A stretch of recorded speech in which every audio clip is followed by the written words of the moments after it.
portion of this service, we will invite you to journal. So now is a good time to grab a notebook and a pen if you'd like to participate in that. Please do, if possible for you, find a comfortable space where you can relax and be present for the service. And while we wait for others to join, I'm going to do a little refresher on Psanctuary. Psanctuary is a 508c1a faith-based organization. We use psilocybin mushrooms as a sacrament to connect us to divinity. If you, like many others throughout history, hold these mushrooms as a sacrament for sincere and intentional spiritual practice, you can inquire about becoming a member through our website or directly info@psanctuary.org, which comes to me, and I'm happy to answer any questions you have. These Sunday services are a place we gather together as a currently small but ever-growing community. Although we do not partake in the sacrament during these services, we find common ground together in our recognition that the mushroom has brought us together. For more information about our sacramental services, again, you can reach out to me at info@psanctuary.org. The service portion of our gathering is around 30 minutes of silent participation on your part. Myself and Kevin and Lynn will be facilitating the service today, and Grant will be leading an optional discussion afterwards, which we allow an hour and a half for. And we do invite you to participate if you feel called. You also can join us and just listen in if you do not want to speak. We will in the near future be asking that space be allotted for members only, because we recognize that it is a sacred and vulnerable space. And we will announce that in advance, but want to give you a heads up. And again, please consider becoming a member. We read from 2 readings every Sunday, and we will be moving through different texts throughout our time together. Right now, we are reading from the Tao Te Ching and the Science of Being Great. We chose these readings because we feel that they communicate the message we've often received from our time spent with the sacred mushroom, but in different ways. We'll also read from a poem, which is read to acknowledge our oneness with all that is. Here in about 3 minutes, I will begin the service. Thank you again for joining us. If you're on your cell phone, we do have slides we are sharing, and you can swipe left to view those slides and read along with us. And we also, please consider donating. I'll throw that donation button in the chat after the service. And yeah. So just find a nice, comfortable seat, and we'll get started here in a couple minutes.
All right, everyone. Again, welcome and thank you for joining our sanctuary community in celebration.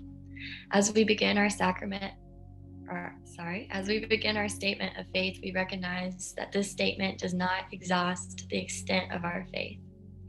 We believe the sacred mushrooms are the primary source of personal divine revelation. We seek counsel from the mushroom in order to find direction and inspiration in our faith practice. And we believe that all individuals who seek true revelation from divinity can do so. I'd like to take this time to think about our intentions in gathering today, to find a nice, comfortable seat again, to really focus in on your breathing. Take this moment to reflect on the last week, on what brought you here today, and settle into this space and feel each other's oneness in this moment. We'll take 5 minutes.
I invite you to take another deep, cleansing breath. Come back into your body, come back into this space.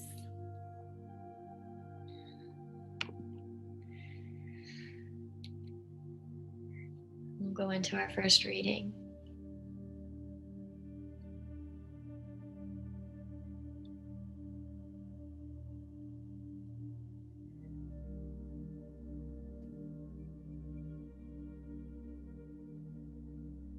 Good morning, everybody. You ready? Look at it, but you cannot see it. Its name is formless. Listen to it, but you cannot hear it. Its name is soundless. Grasp it, but you cannot get it. Its name is incorporeal. These three attributes are unfathomable, therefore they fuse into one. Its upper side is not bright. Its underside is not dim. Continually, the unnameable moves on until it returns beyond the realm of things. We call it the formless form, the imageless image. We call it the indefinable and unimaginable. Confront it and you do not see its face. Follow it and you do not see its back. Yet equipped with this timeless Tao, you can harness present realities. To know the origins is initiation into the Tao. Beautiful. All right. This is our Litany of Gratitude. It is a poem that we read every Sunday. I invite you to read along with me if you'd like the full poem. If you do so, please keep your mic on mute. If you would like to join me in saying, "We live in all things live in us," I invite you to unmute and join me in saying that. We live by the sun, we feel by the moon, we move by the stars. We live in all things live in us. We eat from the earth, we drink from the rain, we breathe of the air. We live in all things live in us. We call to each other, we listen to each other. Our hearts deepen with love and compassion. We live in all things live in us. We depend on the trees and animals. We depend on the earth. Our minds open with wisdom and insight. We live in all things live in us.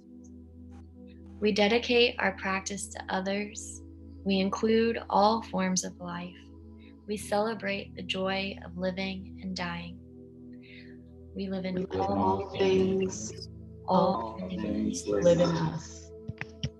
We are full of life. We are full of death. We are grateful for all beings and companions.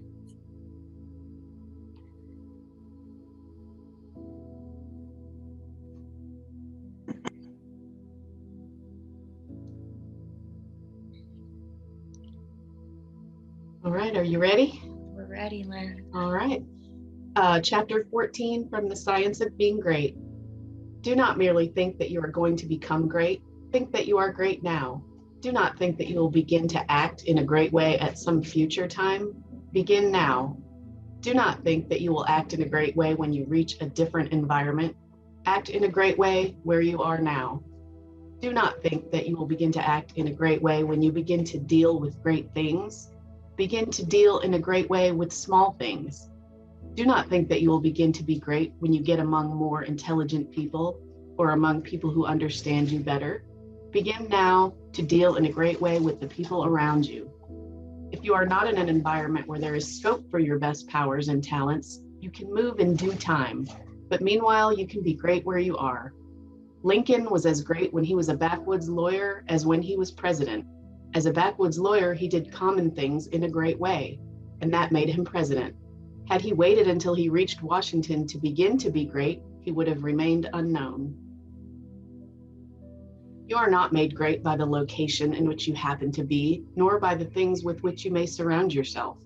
You are not made great by what you receive from others, and you can never manifest greatness so long as you depend on others. You will manifest greatness only when you begin to stand alone. Dismiss all thought of reliance on externals, whether things, books, or people. As Emerson said, Shakespeare will never be made by the study of Shakespeare. Shakespeare will be made by the thinking of Shakespearean thoughts. Never mind how the people around you, including those of your own household, may treat you. That has nothing at all to do with your being great. That is, it cannot hinder you from being great.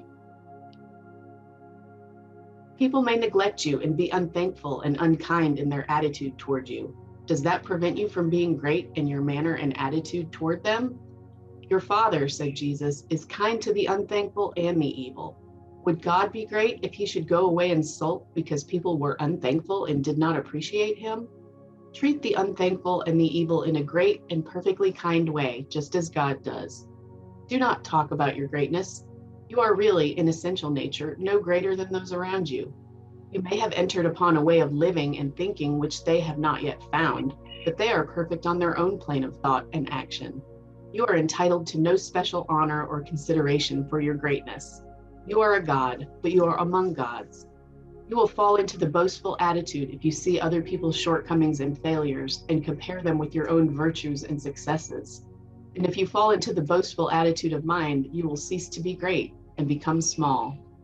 Think of yourself as a perfect being among perfect beings, and meet every person as an equal, not as either superior or an inferior. Give yourself no airs, great people never do. Ask no honors and seek for no recognition. Honors and recognition will come fast enough if you are entitled to them. Begin at home. It is a great person who can always be poised, assured, calm, and perfectly kind and considerate at home. If your manner and attitude in your own family are always the best you can think, you will soon become the one on whom all the others will rely.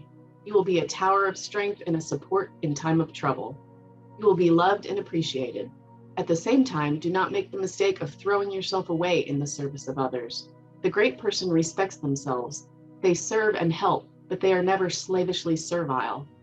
You cannot help your family by being a slave to them, or by doing for them those things that by right they should do for themselves. You do a person an injury when you wait on them too much. The selfish and exacting are a great deal better off if their exactions are denied. The ideal world is not one where there are a lot of people being waited on by other people. It is a world where everybody waits on themselves. Meet all demands, selfish and otherwise, with perfect kindness and consideration, but do not allow yourself to be made a slave to the whims, caprices, exactions, or slavish desires of any member of your family. To do so is not great, and it works an injury to the other party. Do not become uneasy over the failures or mistakes of any member of your family and feel that you must interfere. Do not be disturbed if others seem to be going wrong and feel that you must step in and set them right. Remember that every person is perfect on their own plane. You cannot improve on the work of God. Do not meddle with the personal habits and practices of others, though they are your nearest and dearest. These things are none of your business. Nothing can be wrong but your own personal attitude. Make that right, and you will know that all else is right. You are a truly great soul when you can live with those who do things that you do not do and yet refrain from either criticism or interference. Do the things that are right for you to do and believe that every member of your family is doing the things that are right for them. Nothing is wrong with anybody or anything. Behold, it is all very good. Do not be enslaved by anyone else, but be just as careful that you do not enslave anyone else to your own notions of what you think is right. Think and think deeply and continuously. Be perfect in your kindness and consideration. Let your attitude be that of a God among gods and not that of a God among inferior beings. This is the way to be great in your own home. Thank you, Lynn. And we'll now take this time to reflect on the readings. There are some prompts if you have your journal handy, or if you'd like to just take the time to reflect in your own mind. How can these readings be viewed through the lens of the sacred mushroom? And how can these readings be applied to everyday life? And we'll take 5 minutes for this time of reflection.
So with that, I'd like to end our service by again recognizing that we've come together with intentions of service to the land and all its inhabitants. It is in our hearts to go forth into the world with the collective consciousness. And we encourage you to stay for continued fellowship and conversation around our readings. For those unable to stay, thank you again for joining us.